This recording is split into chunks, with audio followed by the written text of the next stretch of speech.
అనకాపల్లి జిల్లా మాడుగుల నియోజకవర్గంలో మాడుగుల గ్రామంలో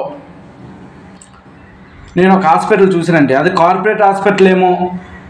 ఎంత బాగుందంటే రోడ్లు కానీ, ఆ బిల్డింగ్ కానీ, లోపల టైల్స్ కానీ, బయట ఎలివేషన్ కానీ, అబ్బాబ్బాబ్బాబ్బా ఎవర్రా బాబు ఇంత కాస్ట్లీ హాస్పిటల్ కట్టారు ఎక్కడ అని అక్కడ ఉన్న ప్రజలు అడిగాను.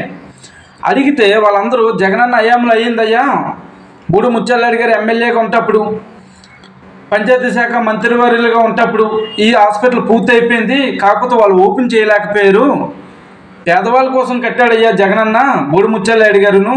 పేదవాళ్ళు బాగోకపోతే పేదవాళ్ళకి జలగల్లాగా రక్తం పీల్చుకుంటారు కార్పొరేట్ హాస్పిటళ్ళు. అవన్నీ ఆలోచించుకొని మన ఎమ్మెల్యే గారు బూడి ముత్యాలరెడ్డి గారు ఇక్కడ మనకి 30 పడగల హాస్పిటల్ కట్టారు. సుమారు 5,29,00,000 చిల్లర. ఇంకా అంత డబ్బుతో ఈ హాస్పిటల్ కట్టారయ్యా బూడి ముత్యాలరెడ్డి గారని అక్కడ ఉన్న ప్రజలు చెప్తున్నారు. ఈ లోపలికి వెళ్ళి చూస్తే ఒక్క ఫోటో లేదండి, ఎమ్మెల్యే గారి ఫోటో లేదు, సీఎం ఫోటో లేదు.